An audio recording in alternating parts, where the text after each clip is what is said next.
നമ്മുടെ കർത്താവായ യേശു ക്രിസ്തുവിൻ്റെ ധന്യനാമത്തിൽ ഏവർക്കും മംഗളകരമായ ക്രിസ്മസ് ആശംസകൾ അറിയിക്കുന്നു. ഇന്നത്തെ theme John God's promise fulfilled, Yohannan ദൈവിക വാഗ്ദാനത്തിൻ്റെ നിവൃത്തി എന്നുള്ളതാണ്. ഇതിനാധാരമായി തിരഞ്ഞെടുത്തിരിക്കുന്നത് വിശുദ്ധ ലൂക്കോസ് എഴുതിയ പുസ്തകം 1-ാം അധ്യായം 13 മുതൽ 17 വരെയുള്ള വാക്യങ്ങളാണ്. ലൂക്കോസ് 1-ാം അധ്യായത്തിൻ്റെ ആദ്യ ഭാഗത്ത് തന്നെ യോഹന്നാൻ്റെ മാതാപിതാക്കളായ സെക്കരിയാവ് പുരോഹിതൻ്റെയും എലിശബേത്തിൻ്റെയും ജീവിതസാക്ഷ്യം രേഖപ്പെടുത്തിയിരിക്കുന്നു.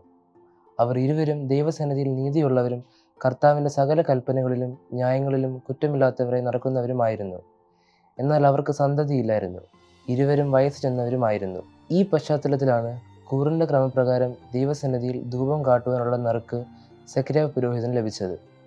ധൂപം കാട്ടുന്ന സമയം പുറത്ത് ജനം പ്രാർത്ഥിച്ചുകൊണ്ടിരിക്കുമ്പോൾ സെക്കരിയാവിന് ദൈവദൂതനായ ഗബ്രിയേലിൻ്റെ ദർശനം ലഭിക്കുന്നു. ദൂതൻ പറഞ്ഞു, സെക്കരിയാവെ, ഭയപ്പെടേണ്ട, നിന്റെ ഭാര്യ എലിശബേത്ത് നിനക്കൊരു മകനെ പ്രസവിക്കും. അവന് യോഹന്നാൻ എന്ന് പേരിടണം. അവൻ്റെ ജനനത്തിങ്കൽ നിനക്ക് സന്തോഷവും ഉല്ലാസവും ഉണ്ടാകും.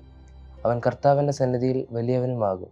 ഈ ക്രിസ്മസിൻ്റെ കാലയളവിൽ മാതൃകാപരമായ ഒരു കുടുംബത്തെ നമ്മുടെ മുമ്പിൽ വരച്ചു കാട്ടുകയാണ് വിശുദ്ധ ലൂക്കോസ്. മാതാപിതാക്കളും കുഞ്ഞുങ്ങളും എങ്ങനെയുള്ള മാതൃകയാണ് പിന്തുടരേണ്ടത് എന്ന് ഈ വേദഭാഗം നമ്മെ ഓർമ്മിപ്പിക്കുന്നു. നമ്മുടെ കുഞ്ഞുങ്ങൾ സ്വയം ചിന്തിക്കട്ടെ, ഞാൻ എൻ്റെ മാതാപിതാക്കൾക്ക് സന്തോഷവും ഉല്ലാസവും നൽകുന്നവരാണോ? ദൈവസന്നിധിയിൽ വലിയവരായി തീരുവാൻ സമർപ്പിക്കപ്പെട്ടവരാണോ?